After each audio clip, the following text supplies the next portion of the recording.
আমরা ওই যে সামরিক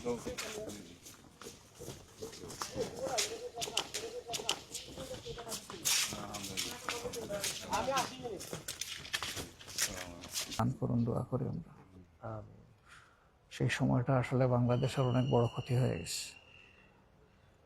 সবগুলা লোকই ছিলেন দারুণ দেশপ্রেমিক এবং কমিটেড। হ্যাঁ, সব লোকগুলাকে এক জায়গায় জড়া করছিল আর কি। আসসালামু আলাইকুম ইয়া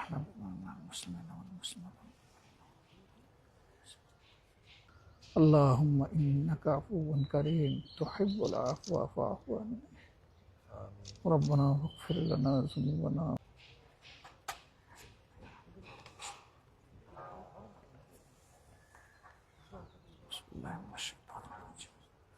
আলহামদুলিল্লাহি রাব্বিল আলামিন আর-রাহমানির রাহিম মালিকি ইয়াউমিদ্দিন ইহদিনাস সিরাতাল মুস্তাকিম সিরাতাল লাযিনা আন'আমতা আলাইহিম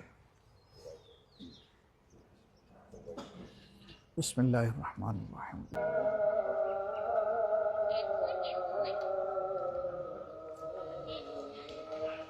তাদেরকে শহীদ হিসাবে কবুল করুন।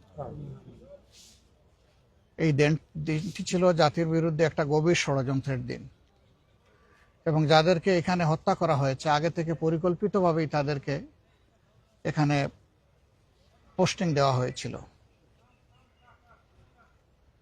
কাউকে মাত্র 1 মাস আগে, কাউকে 3 মাস আগে, এইভাবে পরিকল্পনা করে বিভিন্ন লোকদেরকে এখানে নিয়ে আসা হয়েছে। কারাই হত্যাকাণ্ড ঘটালো জাতির সামনে এখনো পুরা খুলাসা হলো না বিষয়টা। তখন 2টা তদন্ত কমিশন গঠন হয়েছিল, একটা সেনাবাহিনীর পক্ষ থেকে আর একটা তখনকার ফ্যাসিস্ট সরকারের পক্ষ থেকে। 2টা তদন্তের কোনো রিপোর্টই জনগণ জানতে পারল না এবং সেটা আলোর মুখ দেখল না। কেন দেখল না? যদি ওই তদন্তের রিপোর্ট সামনে আসতো জাতির সামনে, তাহলে হয়তো অনেক সত্য পরিষ্কার হয়ে যেত। নিশ্চয়ই তখন যারা ক্ষমতাসীন ছিলেন এর সাথে তাদের গভীর সম্পর্ক ছিল এই হত্যাকাণ্ডের সাথে, যার কারণে তারা চাননি যে এই রিপোর্টগুলো প্রকাশ পাক। এমনকি তখন 2টা নোংরা ঘটনা ঘটেছে, আপনারা দেখেছেন। একটা হলো বিরোধী দলকে টার্গেট করে তখনকার বিরোধী দলীয় নেত্রীর ব্যাপারে অনেক আজে বাজে কথা বলা হয়েছিল।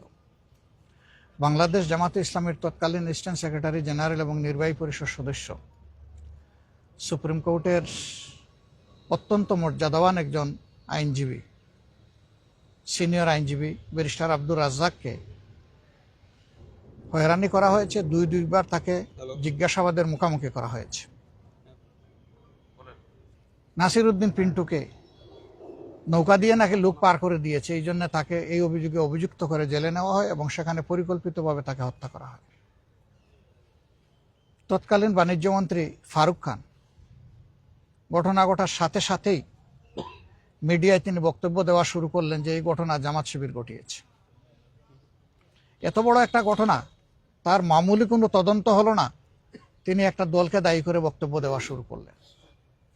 এই সবগুলাই ছিল গভীর ষড়যন্ত্রের অংশ।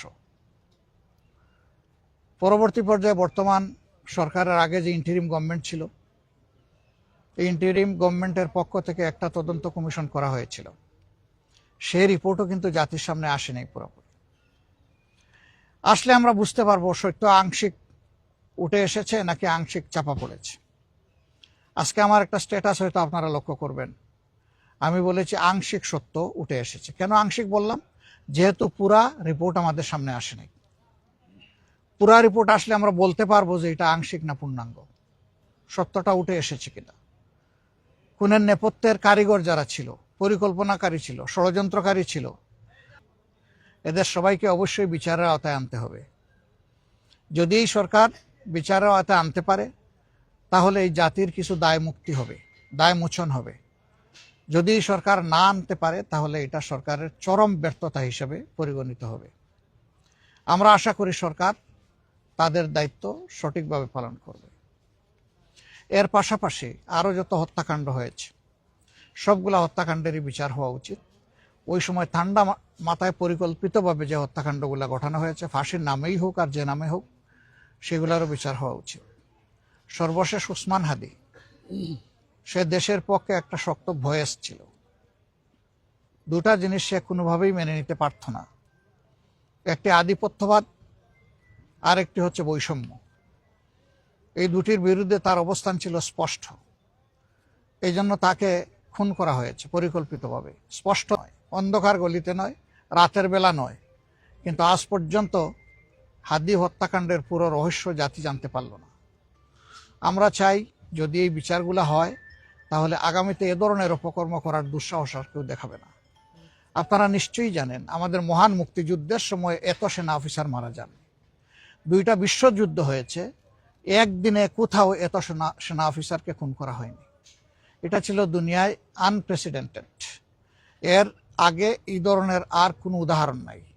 এতগুলা মানুষ আমাদের বুক থেকে কেড়ে নেওয়া হলো মূলত এই দেশকে সামরিক শক্তি